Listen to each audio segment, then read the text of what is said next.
Hello and welcome to Lantern Lane Stories. Tonight's story is The Cat Boat of Amsterdam. My name is the Poezenboot. That means the cat boat in Dutch. I float on the Singel canal in Amsterdam, between rows of very tall old houses.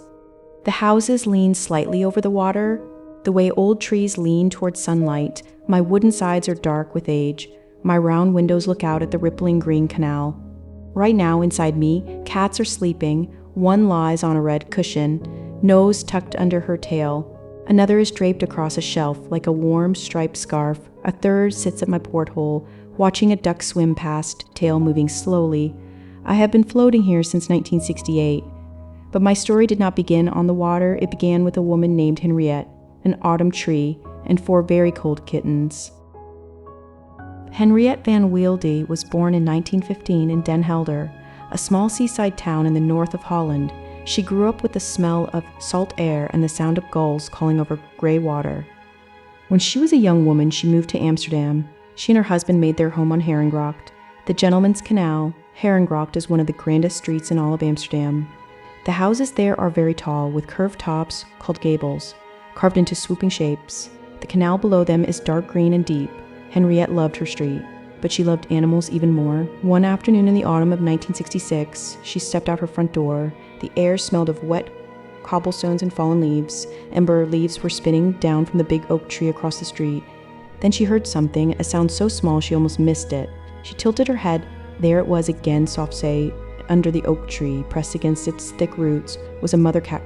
Beside her were 4 kittens. Their gray and white fur was damp. Their small noses were pink. They shivered. "Oh," said Henriette. She crossed the cobblestones quickly. She knelt down on the cold, damp stones. She held out one hand, very still. The mother cat leaned forward and sniffed her fingers. Her nose was icy. Her golden eyes were steady. "You cannot stay out here," Henriette said. Very gently, she scooped the mother cat into her arms. Then one by one, she tucked the kittens into her coat pockets. They were warm by the time she reached her front door. She set them all near the kitchen stove. The shivering stopped. The kittens made a soft sound deep in their chests, warm and trembling, like a tiny engine finding its rhythm. Henriette smiled. That was the beginning. At first, it was just the little family. The mother cat ate and rested. The kittens grew round and warm.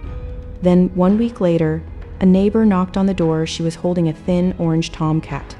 "Henriette," she said, "I found this fellow in the alley behind the baker's shop. He has no one." The orange cat looked up with tired yellow eyes. "Well," said Henriette, "there is always room for one more." But 1 more became 3 more. 3 became 8. 8 became 15. Wood spread through the Amsterdam streets the way warm air fills a cold room, slowly at first. Then all at once, people who could no longer keep their cats came to Herengracht. "We heard you take them in," they said, and Henriette always said yes. She learned each cat's name. She learned how each one liked to be held. This one under the chin, that one behind the ears. She noticed which cats liked to watch the canal from the window, and which preferred the darkest corner of the cupboard. By 1968, every part of her house held a cat. 2 tabbies sat on the kitchen windowsill, watching the pigeons on the rooftop opposite. A fluffy white cat slept across the welcome mat. Each evening, the little back garden was busy with an orange family of 5, chasing any leaf brave enough to fall. Even the rooftop terrace had a whole row of cats sitting like small, serious judges. Watching the canal traffic below, people in the neighborhood began to call her Die Kattenfrau. The cat lady, Henriette did not mind, but she could see the problem clearly. There was no more room, not a single corner. She stood at her window and looked out at the water, and that was when the idea came.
For hundreds of years, wide flat-bottomed boats called Tjalks had carried loads across Holland's canals.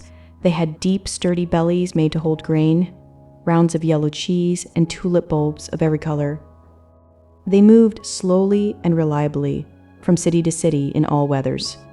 By the 1960s, many old Tjalks sat empty. Their cargo days were done. They rocked on quiet canals, waiting for something new. Henriette found one she saved carefully. She made her plans. In 1968, she bought the old Tjalk and moored it on the Singel Canal, near number 40. The Singel is one of Amsterdam's oldest waterways. In the Middle Ages, it was the ring of water that circled the whole city, keeping it safe.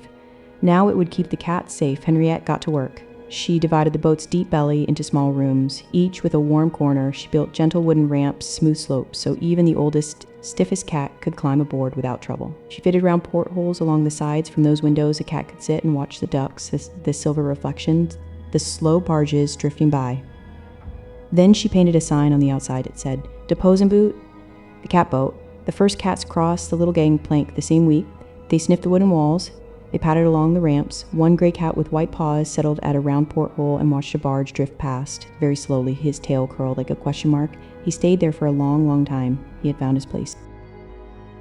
The news spread across Amsterdam like ripples on a canal. There is a cat boat on the Singel, a whole boat full of cats. You can go inside. People came from all over the city, then from other towns, then from other countries entirely. They knocked on the small wooden door. Henriette always opened it. "Come in," she said. "Take your time, be gentle." Inside, the boat smelled of warm fur, old wood, and the faint, cool dampness of the canal. Cats of every color rested on every surface. A sleek black cat stretched himself across the top of the bookcase. A calico cat washed her ears on the window ledge, paying no attention to visitors at all. On the little back deck, 3 kittens, white, gray, and orange, tumbled over each other in a patch of afternoon light. Children learned very quickly that the secret was patience. You sat down, you held out one open hand, you waited. Sometimes after 1 minute, a cat would come. Sometimes after 5, it would sniff your fingers. It would press its forehead firmly against your knuckle, a small, serious bump. And if you were very patient, very still, it would climb into your lap. It would close its eyes. That warm weight was something children did not forget. Henriette and her volunteers found new homes for hundreds of cats over the years. The cats still waiting, the shy ones. The old ones lived on the boat. Warm-fed, safe, Henriette taught her helpers what she knew. Move slowly, speak softly, let the animal decide when it is ready to trust. The Poezenboot kept floating. Autumn turned to winter, turned to spring, year after year after year. Henriette van Weelde lived a long life full of cats and quiet kindness. When she was gone, her volunteers did not let the boat go dark. They carried her work forward. The old Tjalk had floated bravely for more than 45 years, then even it needed to rest. The volunteers sent word out to the world. Letters and donations came from Japan, from America, from places with different languages and different winters. I came here as a child. I am 40 years old now, and I still remember the feeling of that cat in my lap. It was the best morning of our whole trip to Amsterdam. With all that love, they built a new floating shelter. Today, if you walk along the Singel Canal and look for the boat near number 40, you will find it. The door is open every day. You do not need to pay to come inside, though you might leave a little gift for the cats. Inside, 20 or 30 cats wait quietly. Some will be bold and come to you right away. Some will watch from across the room, thinking it over, sit by a round porthole, watch the canal traffic drift past, a bicycle reflected in the water, a seagull riding the wake of a slow barge. Listen, you will hear a soft, low sound. It is the purring. It is the sound of a very good idea, still floating after 50 years. The idea that one person who said yes to 4 cold kittens under a tree changed a whole canal forever. The lights in the tall canal houses went out one by one. The cats on the Singel tucked their paws under their chins. The boat rocked gently in the dark water, and so Amsterdam also slowly fell asleep. Good night.